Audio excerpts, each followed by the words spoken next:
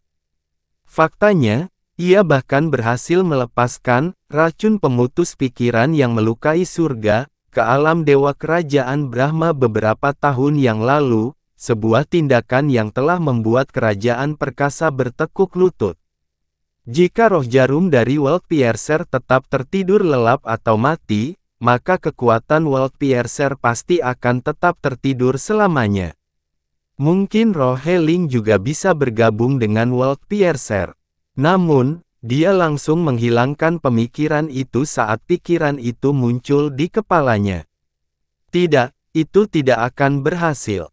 Heling bisa mengendalikan mutiara racun langit dengan sempurna karena dia adalah roh kayu, namun mengambil alih mutiara surga abadi telah meningkatkan beban jiwanya secara drastis.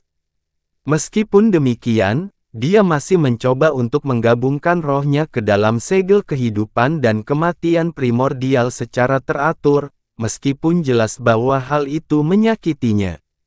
Mengingat kesediaannya untuk mengorbankan dirinya demi dia tidak peduli berapapun resikonya, penindik dunia ini. Tunggu sebentar, roh jarum tertidur, ia belum mati. Aku terlalu terburu-buru di sini.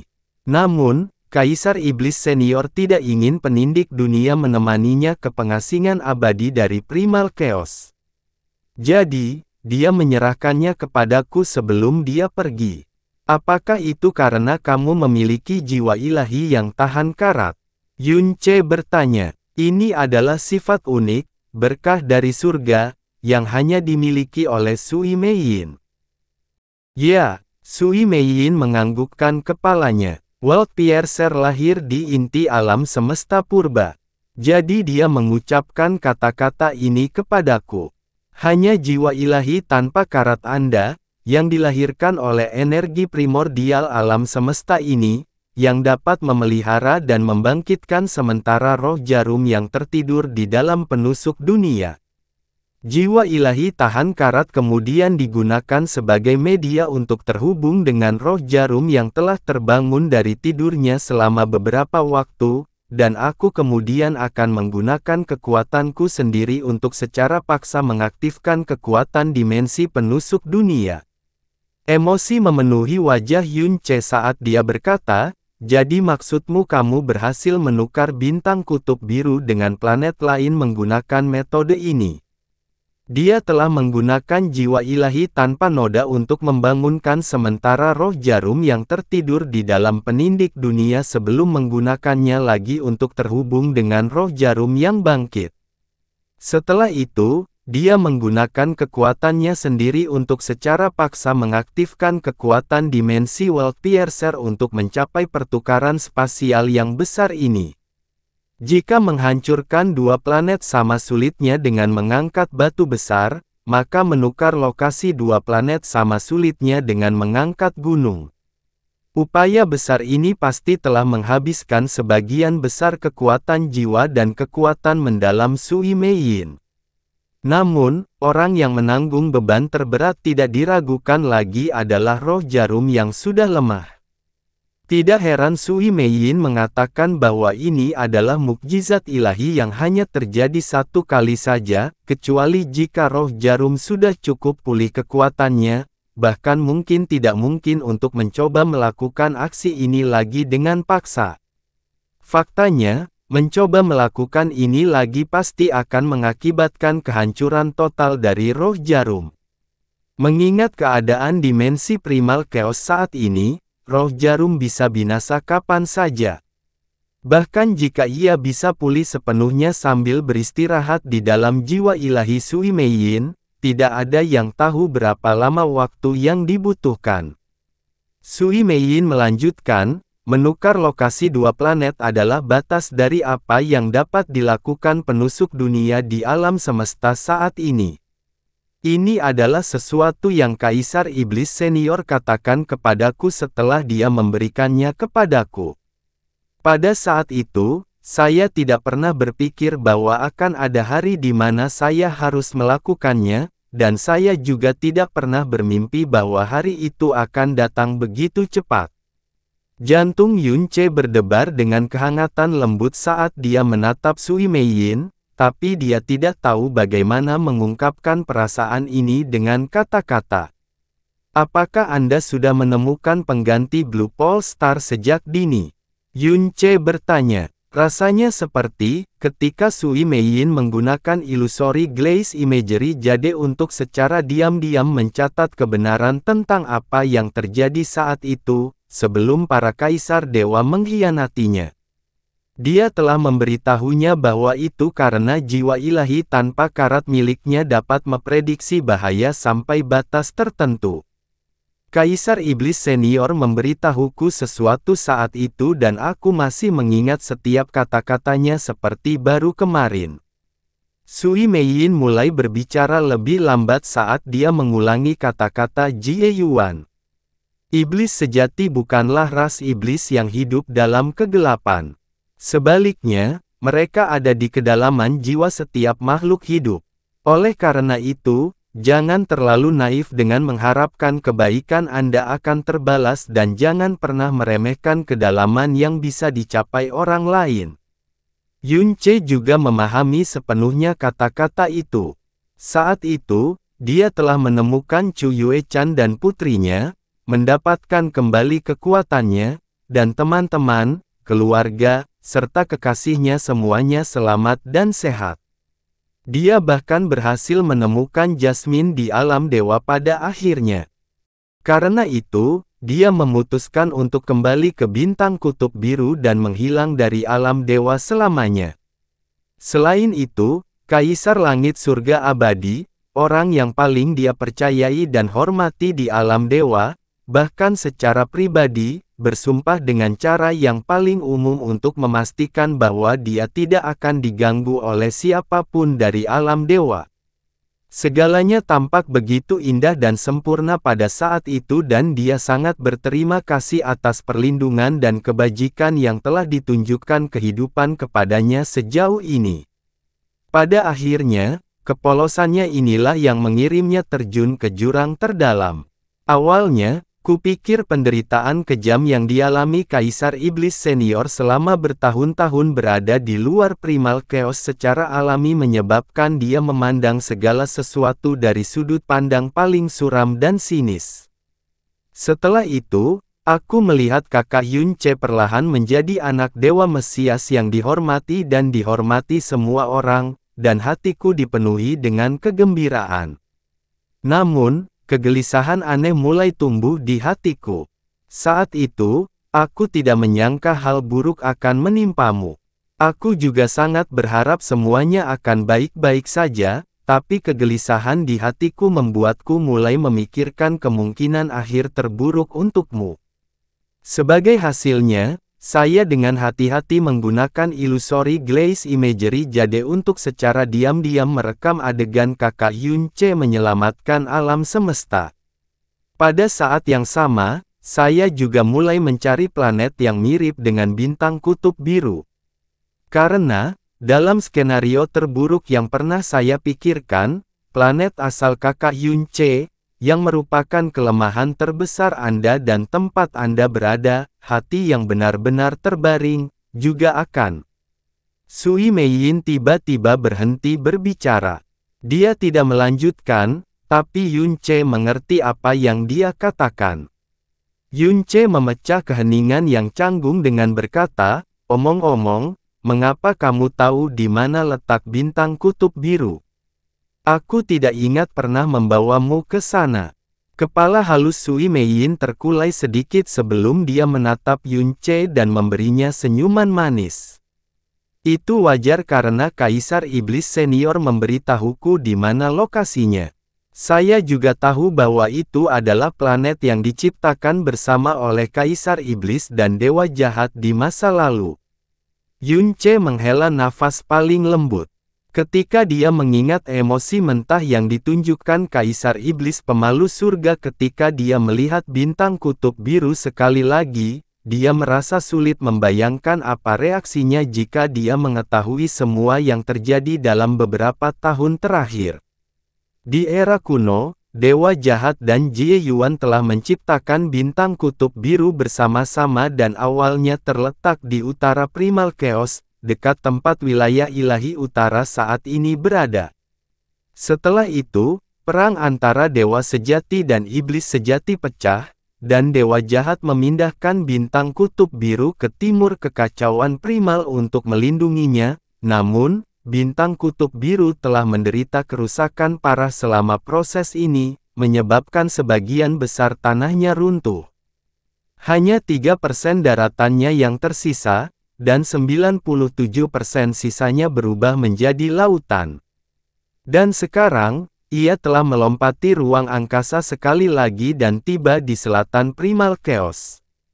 Tak seorang pun di dunia ini, termasuk semua makhluk hidup di bintang kutub biru, yang pernah bermimpi bahwa planet kecil ini, yang sama seperti debu di alam Primal Chaos, telah melompati ruang angkasa sebanyak 3 kali. Pasti sangat sulit menemukan planet yang mirip dengan bintang kutub biru, bukan? Yunce bertanya dengan suara lembut. Tidak, Sui Meiyin malah menggelengkan kepalanya. Faktanya, karakteristik khusus bintang kutub biru menjadikannya hal yang paling sederhana. Oh, Yunce menatapnya, rasa ingin tahu dan kebingungannya terlihat jelas di matanya. Sui Meiyin melanjutkan, sebagian besar planet pada dasarnya terdiri dari pegunungan dan daratan yang luas ini sering kali dihuni oleh landmark geografis yang kompleks dan bahkan unik. Oleh karena itu, jika bintang kutub biru adalah salah satu dari planet-planet ini, akan sangat sulit bagi saya untuk menemukan planet serupa dalam waktu sesingkat itu, dan menemukan planet yang benar-benar cocok dengan planet tersebut hampir mustahil. Namun, bintang kutub biru memiliki komposisi yang sangat unik, yaitu 3% daratan dan 97% perairan. Dari luar, ia tampak seperti planet biru murni, dan bahkan sejumlah kecil daratan yang ada sepenuhnya tertutup oleh banyaknya air. Hasilnya, saya hanya perlu menemukan planet seukuran bintang kutub biru yang sebagian besar terdiri dari air. Selain itu, bintang kutub biru tidak ada di dalam bidang alam dewa, dan ini adalah planet alam rendah yang sangat biasa. Auranya lemah dan keruh serta semua elemen di planet ini selaras. Jadi tidak hanya lebih mudah untuk menemukan planet serupa, turbulensi yang terjadi dari waktu ke waktu pada energi alam semesta juga membuat sangat sulit bahkan bagi orang yang akrab dengan planet tersebut untuk membedakannya dari planet lain. Mata berbintang Sui Meiyin sedikit melengkung. Kedua faktor ini adalah cara surga untuk melindungi bintang kutub biru. Yunce menatap Sui Meiyin dengan bingung. Saat itu, ketika hidupnya penuh dengan bunga mawar dan masa depan cerah, dia tidak akan pernah membayangkan bahwa ada seseorang yang diam-diam menjaganya, melakukan sesuatu untuknya, dan berkorban begitu banyak untuknya. Lalu kapan kamu menyelesaikan pertukaran antara Blue Pole Star dan Skywater Star? Suara Yunce tanpa sadar menjadi lebih lembut dan matanya bahkan mulai berkaca-kaca. Saat dia menatap mata Yunce yang penuh emosi, Sui Meiyin berbisik, itu terjadi tepat setelah Kaisar Iblis Senior pergi, ketika kamu disakiti dan dikhianati oleh orang-orang yang kamu percayai di depan tembok primal chaos dan gelisah hingga melepaskan kegelapanmu yang mendalam, energi. Sebelum waktunya tiba untuk mengirim Kaisar Iblis Senior ke tembok kekacauan primal, aku merasakan teror yang mendalam muncul dari dalam jiwa ilahi Stainlessku, itu juga sebabnya ayah, saudara perempuanku, dan aku tetap tinggal di alam cahaya berkaca-kaca, bukannya bertualang ke tembok primal chaos pada waktu itu. Segera, berita tiba dan kamu telah dinyatakan sebagai iblis yang coba diburu dan dibunuh oleh semua kerajaan. Skenario terburuk yang telah saya persiapkan benar-benar terjadi, dan terjadi dengan kecepatan yang menakjubkan. Setelah saya menerima berita tersebut, saya meninggalkan alam cahaya berkilau tanpa sepengetahuan siapapun dan menggunakan penusuk dunia untuk berteleportasi ke wilayah ilahi timur. Meskipun saya telah berhasil menggunakan jiwa ilahi tahan karat untuk membangkitkan roh jarum yang sangat lemah di dalam penindik dunia, saya masih tidak yakin bahwa saya dapat mencapai keajaiban ilahi seperti menukar lokasi dua planet di alam semesta. Namun, takdir pasti diam-diam melindungi kakak Yunce, karena aku berhasil. Satu-satunya perbedaan setelah saya melakukan pertukaran adalah beberapa penyimpangan di mana kedua planet pernah berada, sesuatu yang tidak dapat dideteksi oleh siapapun kecuali mereka sudah mengetahui apa yang terjadi. Tidak, kata Yunce sambil tersenyum tipis. Hati dan jiwamu yang murnilah yang menggerakkan hal yang temperamental dan berubah-ubah yang disebut takdir itu. Mata Sui Meiyin yang berbintang menjadi sedikit kosong saat dia melanjutkan ceritanya. Setelah itu, aku kembali ke alam cahaya berkilau dan seseorang segera tiba dan menyerahkanmu tanpa sadar kepada kakak. Setelah itu, Yunce lebih tahu dari siapapun tentang apa yang terjadi selanjutnya. Dia terbangun dan mendengar bahwa lokasi bintang kutub biru telah diungkap oleh alam dewa surga abadi dan banyak kaisar dewa serta raja alam sudah menuju ke sana. Dia mengabaikan segalanya dan menggunakan istana langit bulan hilang untuk bergegas menuju bintang kutub biru, sebelum dia secara pribadi menyaksikan kaisar dewa bulan menghancurkan bintang kutub biru dengan satu tebasan. Kakak Yunce, kata Sui Meiyin sambil melangkah maju dan dengan lemah menggenggam tangan Yunce.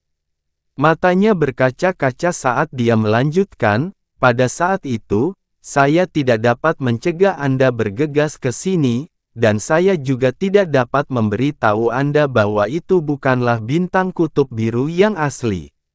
Saya mengerti. Aku mengerti segalanya, kata Yunce sambil menggenggam tangannya erat-erat. Tidak, Sui Meiyin menggelengkan kepalanya. Yang ingin kukatakan adalah aku tahu kamu membawa batu ilusi kekosongan, jadi aku tahu kamu akan bisa melarikan diri tidak peduli betapa berbahayanya situasinya.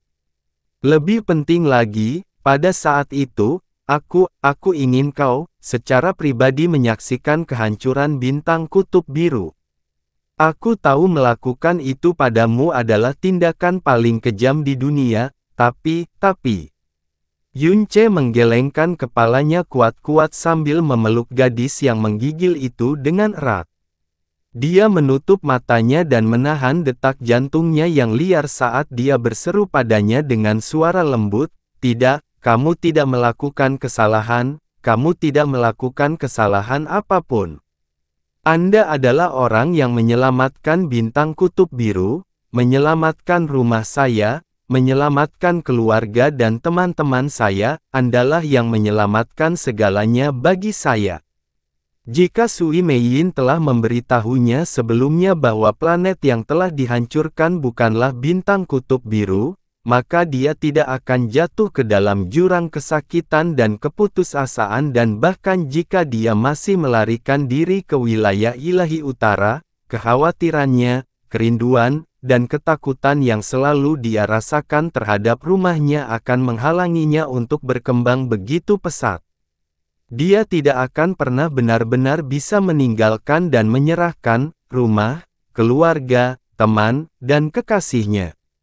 Satu-satunya cara dia bisa benar-benar menjadi kuat adalah jika semua kelemahan dan keterikatannya dirampas dan terjerumus ke dalam jurang keputusasaan yang tak ada habisnya. Segala kelemahan dan keraguan-raguan dalam hatinya harus disingkirkan dan simpati serta kebaikan apapun yang mungkin ia tunjukkan kepada musuh-musuhnya harus dibunuh. Satu-satunya cara dia benar-benar terlahir kembali dan dengan cepat naik ke puncak alam semesta adalah dengan mengejar kekuatan dengan gila-gilaan di dalam jurang kebencian dan balas dendam yang tak terbatas itu. Hanya dengan cara inilah dia tidak perlu lagi khawatir tentang ancaman apapun setelah dia mendapatkan kembali apa yang telah hilang darinya.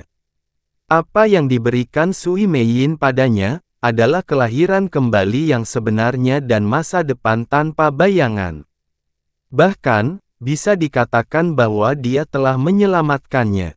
Meiyin, lengannya memeluknya erat saat suaranya berubah lembut dan lembut. Ketika dia membuka mulut untuk berbicara lagi, setiap kata datang dari lubuk hatinya. Bagaimana aku bisa, selamanya, membalas semuanya padamu? Ternyata, memang ada yang namanya hutang budi yang tidak bisa dilunasi dalam hidup seseorang. Itu adalah hutang yang tidak bisa dia bayar dengan 10 atau bahkan 100 nyawa. Sepertinya dia ingin mengatakan sesuatu, tapi satu-satunya yang keluar dari bibirnya hanyalah isak tangis parau yang tidak mampu dia tahan. Mungkin dia menangis karena merasa bersalah karena membiarkan Yunce mengalami rasa sakit dan putus asa, atau mungkin karena kata-kata menyentuh yang dibisikkan Yunce kepadanya dengan cara yang begitu hangat dan lembut. Apapun itu, bahu rampingnya terus bergetar saat air matanya jatuh seperti hujan musim semi dan dengan cepat membasahi bagian depan kemeja Yunce.